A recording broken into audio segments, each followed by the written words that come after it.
እግዚአብሔር አምላኸይ ምስጋና ክብሪ ዕቤት ስግደት ንስምካ ይኹን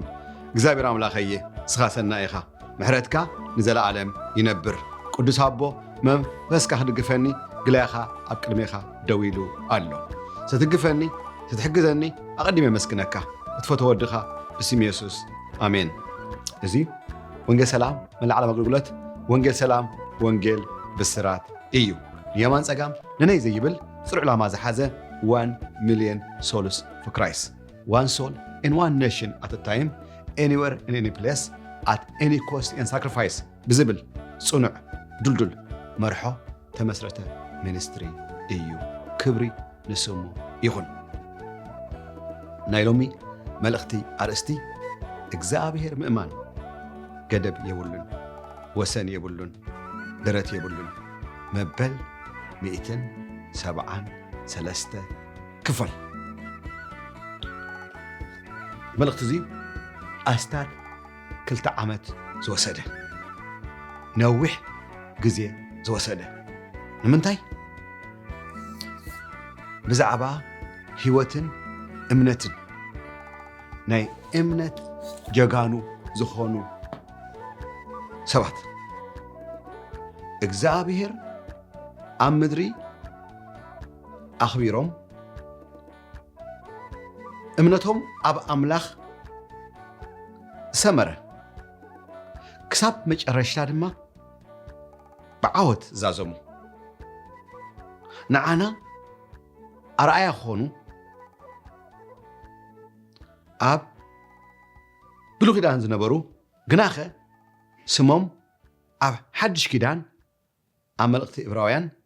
ምዕራፍ 11 ተጽሒፉ ንረኽቦም ናይ እምነት ጀጋኑ ይብሎም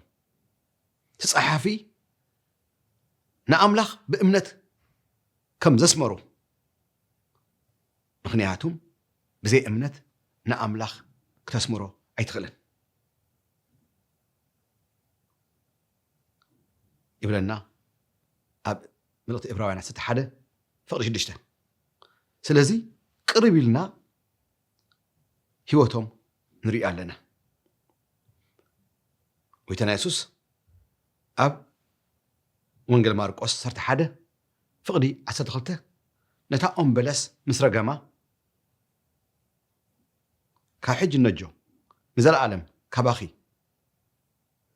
ፍረ ኣይወፅን ዝብላዕ ኣይክልወክን እዩ ምስ በላ ዳሕራይ ጴጥሮስ ተደኒቁን ተገሪሙን ካብ ስራ ነቂፃ ምስ ረኣያ ዝሃቦ መልሲ ንኹላትና ብድሆ ዝኾነ ቻሌንጅ ዝገብር እብለኩም ኣለኹ ብኣምላኽ እመኑ ዝኾነ ይኹን እቲ ዝብሎ ከም ዝኸውን ዝኣምን እምበር ብልቡ ዘይወላወል ነዚ ኸረን እዙዩ ናብ ባሕሪ ጣሓል እንትበሎ ይኾነሉ ይእዘዞ ስለዚ ጽልይዎን ትልምንዎን ከም ዝኾነ እመኑ ይኾነልኩም ኢሉ ዘገርም ኣብ ሓድሽ ኪዳን ናይ ጸሎት ፕሪንሲፕል ኣብ ኣምላኽ እመኑ ሽዑ ናብ ሓደ ብሓደ ካብ መንእሰይ ኣቤል ጀሚርና ሄኖክ ኖህ አብርሃም በዓልቲ ቤቱ ሳራ ወዶም ይስሐቅ ያዕቆብ ወዱ ዮሴፍ ያዕቆብ ብዙሓት ደቂ ነይሮሞ ታ እምነት ዝወሰዳ ግን ዮሴፍ እዩ ዳሕራይ ወለዲ ሙሴ ኣይተ ኣምራምን ወይዘሮ ይኳበድን ድሕሪኡ ሙሴ ባርያ እግዚኣብሔር ሕፁ ፀሓፊ ብዛዕባ ያሪኮ ይዛረብ መንዝክር ኢያሱን ካሌብን ድሕራይ ተገርም ሰበይቲ እቱ ምን ትበሃል ናይ እምነት ሰብ ኣብኡ ሽማ ተፅሒፉ ንረኽቦ ረሃብ እታ ኣመዝራ ሰበይቲ ይብለና ዝገርም ስለዚ መንነት ካብ ዘይግድስ ሞይ ካብ ዘይግድስ ብንስሓ ናብ ኣምላኽ ምስ ትምለስ ልብኻን ህይወትካን ንኣምላኽ ምስ ትህቦ ብእምነት ምስዓብ ምስኡ ክትጅምር ከለኻ ረሃብ ተኣመዝራ ሰበይቲ ፅቡቕ ኣርኣያ እያ ዳሕራይ መን ንርኢ ድሕሪ ረሃብ ተኣመዝራ ሰበይቲ ግድዮን ድሕራይ ሳምሶን ባራቅ ሳምሶን ይፍታሔ ሳሙኤል ዳዊት ይቕርታ ሳሙኤል ድሕራይ ነቢያት ይብለና ነቢያት ድማ ግዜ የብለይን ሓደ ብሓደ ክፅውዕ ይብለና ስለዚ ኢሳይያስ ኤርምያስ ሕዝቅኤል ዳንኤል ሆሴዕ ዮኤል ዓሞፅ ኦብድያ ዮናስ ሚክያስ ናሆም ኣምባቆም ሶፎንያስ ሃጌ ሎሚ ነቢይ ዘካርያስ ድሕሪ ነቢይ ዘካርያስ ሚልክያስ ናብ መጨረሻ ንመፅእ ኣለና ሚልክያስ ክሓስብ ከለኹ ሚልክያስ ቅርብ ኢልና ክንርኢ ከለና 8 ነገራት ንርኢ ሎሚ ቀዳማይ ክፋል ካብ 1 ክሳብ 2 ክርኢ ይደሊ ኣብ ምዕራፍ 1 ካብ ምዕራፍ ፍቕዲ 2 ክሳብ 4 እግዚኣብሔር ጎይታ ሰራዊት ከምዚ ይብል ኣሎ ኢሉ ይጅምር እግዚኣብሔር ጎይታ ሰራዊት ከምዚ ይብል ኣሎ ዝብል ጽሑፍ ታንብብ ከለኻ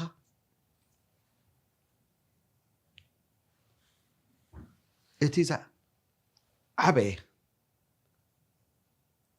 the God of universe ጎይታ ሰራዊት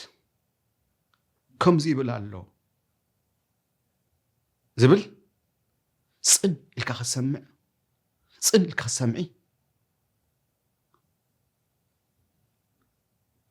ብምፍራሕ ኣምላኽ ኮንካ እዚ ነቢ ሚልክያስ ነቲ ሓድሽ ወለዶ እዩ ይዛረብ ዘሎ እቶም ኣቦታቶም ክሰምዕዎ ስለ ዘይከኣሉ ነቲ ሓድሽ ወለዶ ነቲ መንእሰይ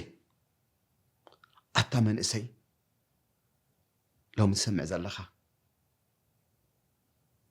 መንእሰይ ደቂ እሪ መንእሰይ ተጋሩ ኣብ መላእ ዓለም ፋሒልኩም ዘለኹም ነዚ ቋንቋ እዚ ትሰምዑኒ እግዚኣብሔር ጎይታ ሰራዊት ከምዚ ይብል ኣሎ ኢሉ ንስኻትኩም ናባይ ተመለሱ ኣነ ድማ ናባኻትኩም ክምለስ እየ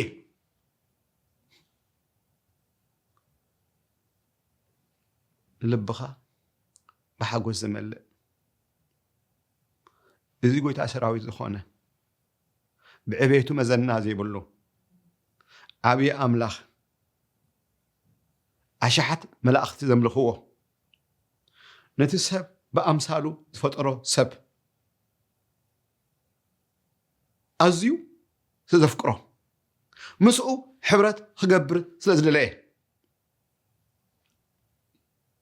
ይብለና ንስኻትኩም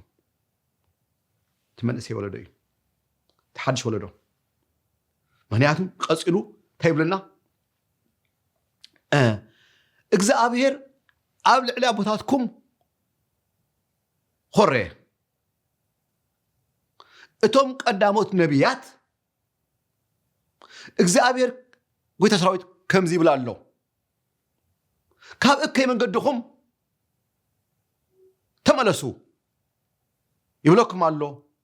ኢሎም ነገርዎም ንሳቶም ግና ኣይሰምዑን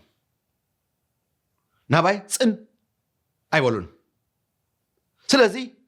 ከም ኣቦታትኩም ኣይትኹኑ ይብለና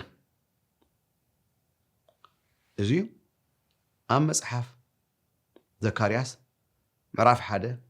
ካብ 2 ክሳብ 4 ስለዚ እዚ ሓድሽ ወለዶ ካብቲ ዝሓለፈ ወለዶ ወላ ሕጂ ዘሎ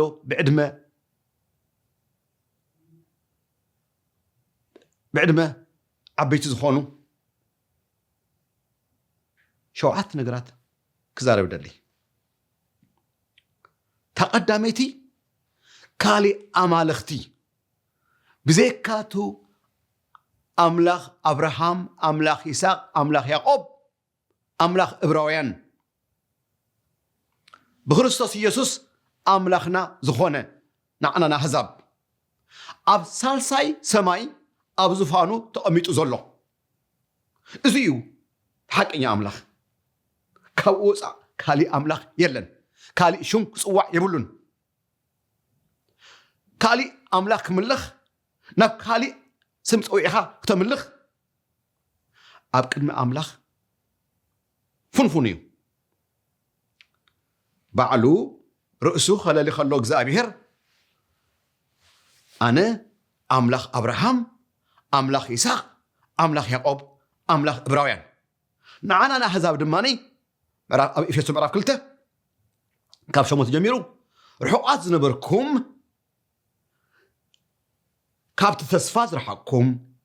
ካብቲ ኺዳን ዝረሓቅኩም ኣምላኽ ኣልቦ ክርስቶስ ኣልቦ ዝነበርኩም ብደሙ ቀረብኩም ንዓና ኢና ኣሕዛብ ስለዚ ብክርስቶስ ኢየሱስ ኣምላኽና ኮነ ስለዚ ክጽሊ ከለኻ ካብቶም ከምቶም ወለዶትካ ቦታትካ ክኾነሲ ነቲ ሓቀኛ ኣምላኽ ጸሎትካ ክበጽሕ ኣብ ቅድሚኡ ሞገስ ክትረክብ ከምታ ርእሱ ዘለለየ ንሙሴ ክዛረቦ ከሎ ኣነ ኣምላኽ አብርሃም ኣምላኽ ይስሐቅ ኣምላኽ ያዕቆብ ንዓና ኣሕዛብ ድማኒ ኣምላኽ አብርሃም ኣምላኽ ይስሐቅ ኣምላኽ ያዕቆብ ብክርስቶስ ኢየሱስ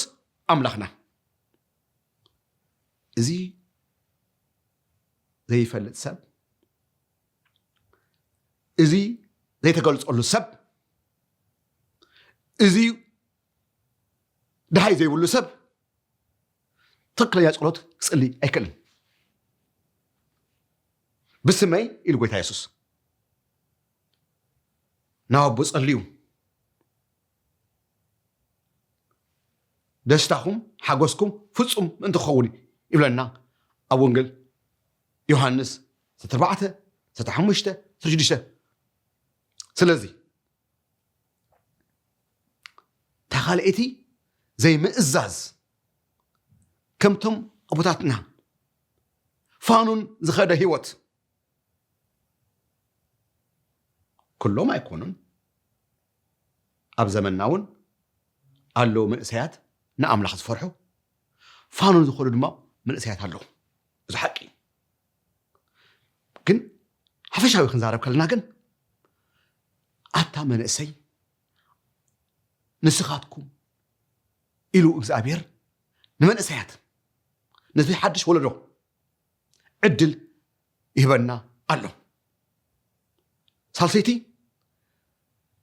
ቶም ኣቦታትና ደርፊ መስተ እዚ ሓድሽ ወለዶ ድማ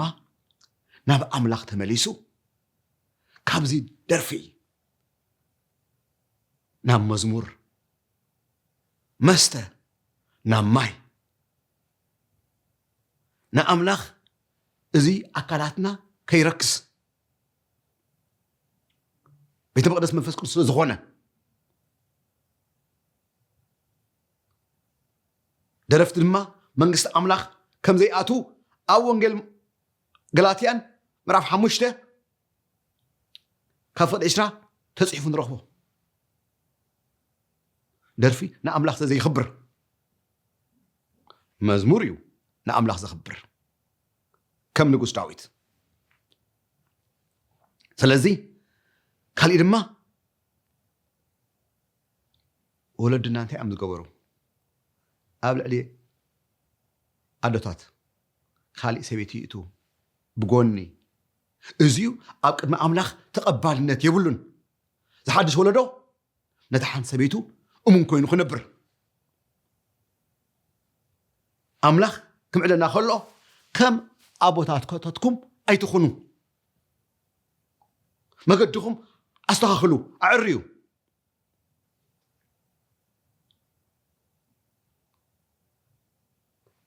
ሓሶት ስርቂ ምትላል ፀርፊ ሕማቕ ዘረባ ክእረም ኣለዎ ብሓድሽ ወለዶ ክእረም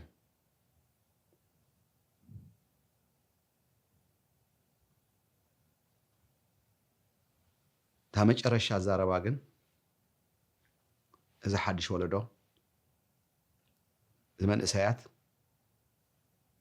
ብዛዕባ ኢየሱስ ክርስቶስ ሓያል ወለድና ይተምሃሩን እዚ መንእሰይ ግን ብዛዕባ ኢየሱስ ንምንታይ ኣብ መስቀል ከም ዝሞተ ንምንታይ ኣብ ቅድስተ ድንግለ ማርያም ከም ተወልደ ምስ ህይወቱ ኣታሒዙ እዛ ሕቶ እዚኣ ኣብ ምድሪ ክምልስ ብምስትውዓል ብጥበብ ክሪኣ እዚ ኢየሱስ ዝበሃል እሽሽ ከይትብሎ ናይ ህይወትካ ናብ ሲኦል ምእታው ዘይምእታው ናብ መንግስቲ ምኻድ ዘይምኻድ ኣው እዩ ዘሎት ነገር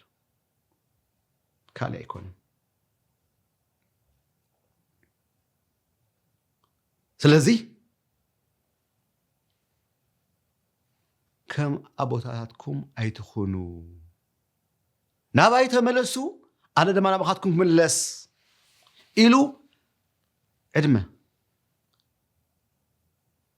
ይፅዋዓና ኣሎ ይፅዋዓካ ኣሎ ይፅዋዓኪ ኣሎ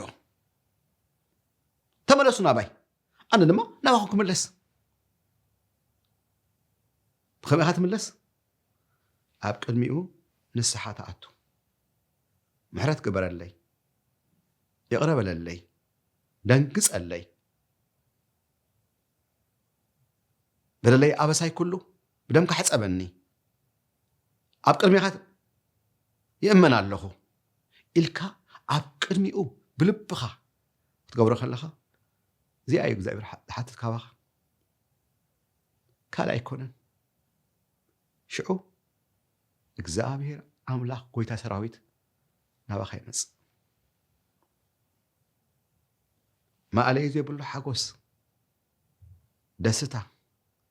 ውሽጥኻ ይመልኦ ብሓቂ ኣምላኽ ምሳኻ ከም ዘሎ ትፈልጦ ተኻልእቲ ኣብ ምዕራፍ 2 ካብ 10 ክሳብ 13 ዘላ እያ ከምዚ ትብል ኣቲ ጓል ጽዮን እንሆ መጽእ ኣለኹ ኣብ ማእኸልኪ ክነብር እየ ዕልል በሊ ተሓጐስ እውን እታ መዓልቲ እቲኣ ብዙሓት ህዝብታት ናብ እግዚኣብሔር ክሓብሩ ህዝበይ ከዓ ክኾኑ እዮም ኣነ ድማ ኣብ ማእኸልኪ ክነብር እየ ንስኺ እውን እግዚኣብሔር ጎይታ ሰራዊት ከም ዝለኣኸኒ ክትፈልጢ ኢኺ እዛ ጥቕሲ እዚኣ ብዙሕ ተጠቓልል እያ ንኣብነት 5 ክዛረብ ደሊ ተቐዳመይቲ ብዘመን ጢሮስ ብዘመን ልዕልቲ ንግስቲ ኣስቴር እቶም ዝተረፉ ኣይሁዳውያን ኣስታት 50,000 ዝኾኑ ናብ ኢየሩሳሌም ክምለሱ ከለዉ ናብ እስራኤል ክምለሱ ከለዉ ከምኡውን ተኻልእቲ ጎይታና ኢየሱስ ካብ ሰማይ ወሪዱ ኣብ ድንግለ ማርያም ቅድስተ ድንግለ ማርያም ተጸኒሱ ስጋ ዝነበረ ስጋ ኮይኑ ቃል ዝነበረ ስጋ ኮይኑ ኣብ ማእኸልና ሰብ ኮይኑ ክሓድር ከሎ ናባና መጽእ ሰብ ኮነ ኣብ ማእኸልና ሓደረ ሳልሳይ እዚ ኢየሱስ ክርስቶስ ታ መንግስቱ ካብ ኣይሁዳውያን ካብ ኢየሩሳሌም ጀሚሩ ናብ መላእ ዓለም ክትገፍሕ ከላ ክሰፍሕ ከላ ኣሕዛብ እውን ህዝቢ ክኾኑ ኣሕዛብ እውን ናሃቱ ክኾኑ ካብ ኢየሩሳሌም ኮይኑ ካብ ጽዮን ኮይኑ ፀዋዓና رابعي ጎይታና ኢየሱስ ናይ 1000 ዘመን ካብ ጽዮን ካብ ኢየሩሳሌም ኮይኑ ህዝብታት ናብኡ ክመጹ ከለዉ ህዝቢ ክኾኑ ከለዉ ደቂ እስራኤል ሓምሸይቲ እግዚአብሔር ጎይታ ሰራዊት ከም ዝለኣኾ ኣብ መስቀል ክመውት ከምኡውን ሞይቱ ክትስእ ንዓና ክብል ኢየሱስ ክርስቶስ ብሓቂ ደቂ እስራኤል ክፈልጡ እዮም ሽዑ ን1,000 ዓመት ካብ ኢየሩሳሌም ክነግስ ከሎ ን1,000 ዓመት ኣብ ኢየሩሳሌም ኮይኑ ክነግስ ከሎ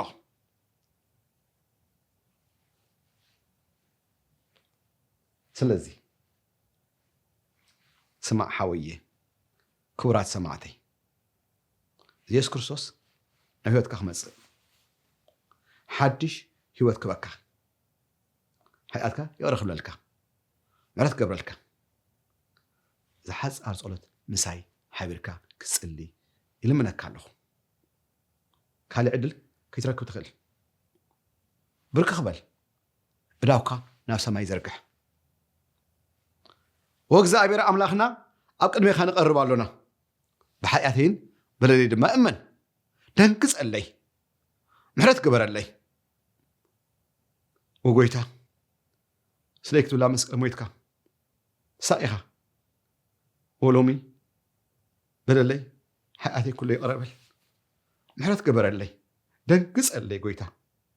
ክስዕበካ ወሲነ ኣለኹ መንፈስካ ይደግፈኒ ንዓኻ ክቢረይ ኣብዛ ምድሪ ክሓልፍ ወኢየሱስ ንዓናም ህይወተይ የመስግነካ ኣለኹ ስማዕ ሓወየ ሓፍተይ ክቡራት ሰማዕተይ ጸሊኹም ዶ ጽቡቕ ጌርኩም ጎይታ ኢየሱስ ክርስትና ክንደየናይ ከባድ ከም ዝኾነት ስልካ ዋዛ ከም ዝኾነት ክዛረብ ከሎ መስዋዕት ከም ዝሓትት ክዛረብ ከሎ ዕርፍያ ኣብ ኢዱ ሒዙ ድሕሪ ጥምት ንመንግስቲ ኣምላኽ የበቅዕኒ ኢሉ መስቀሉ ተሰኪሙ ዘይስዕበኒ ንዓይ ብቑዕ ኣይኮነን መስቀል ሓሰር መከራ ጸርፊ ውርደት ስቃይ ዝሓዘ እዩ ኣብ ክንዳይና ክንዳኻን ሰባት ጡፍ ዝበልሉ ብዘንጊ ርእሱ ዝሃረሙሉ ተዋረዱሉ እዩ ግናኸ ኣብ መስቀል ሞይቱ ምስ ተቐብረ 10 መዓልቲ ብኽብሪ ተንሲኡ ብኽብሪ ድማ ናብ ሰማይ ዓረገ ኣብ የማን ኣቦ ተቐመጠ ብኽብሪ ድማ ተመልሹ ክመጽእ እዩ ምክንያቱም ናብ ሰማይ ክዓርግ ከሎ እግሩ ሃርያት ምዕራፍ 1 ፍቕዲ 11-12 እቶም ደቀ መዘምርቱ ክዓርግ ከሎ ብደመና ክኸድ ከሎ ጠመቱ ሽዑ መላእኽቲ ሓንደበት ገይጾም ኣቱም ሰብ ገሊላን ንምንታይ ኢኹም ኣብኡ ደው ኢልኩም ናብ ሰማይ ኣንቃዕ ኢልኩም ትሪኡ ዘለኹም ከምቲ ሕጂ ናብ ሰማይ ክዓርግ ዘሪኢኹሞ ከምኡ እውን ተመሊሾ መጽኡ هو خمسيو رأي يوحنس 12 رأي يوحنس 22 فلا 10 11 كمون 22 فلا إسرع إنه قالت إفا أمس الله إنه قالت إفا أمس الله سلازة حوية حفتي كورا سمعتي ترى أسأل يسوع صعبه يسوع كريستوس ود أملاخ نقول نجستات كمسيو كاب يرسالم حدا شي عامت كنقص قدميو جن نتقد خونيو كاب سيمين دبوب مسرع معراب حزبو كاب كله عليت كاب كله قانقا كاب كله هاجر كبيو شعو حري أسات شوعات عامت نا مدرك ملسيو أمدري دما أبي يرسالم حدا شي عامت كنقصيو أمو لومي أبزاز مالوخ أبقص علي زعبا نبي زكرياس كالاي كفال ساد الراخب دحامكن باي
أفتات وخفلوي أفغاغ رغبلوت رديت كسفتون السما مع غلطوف أفرار دغحكي أمحا حرغ دنكي كودنا خبتكي من قست خب حيلي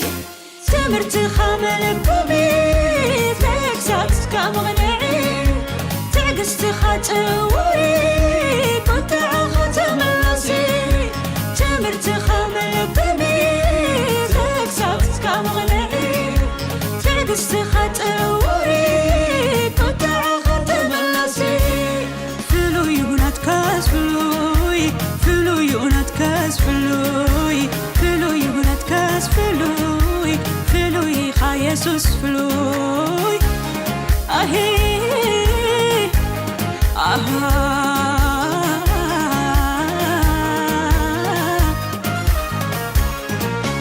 أبونتك درت يبلون وسنتك وسريبل تي محرتك قدب يبلون فخرخ ممساني يبلون تي حالتك معقاني يبلون تلاوتك مقلتي يبلون تي حالتك معقاني يبلون تلاوتك مقلتي يبلون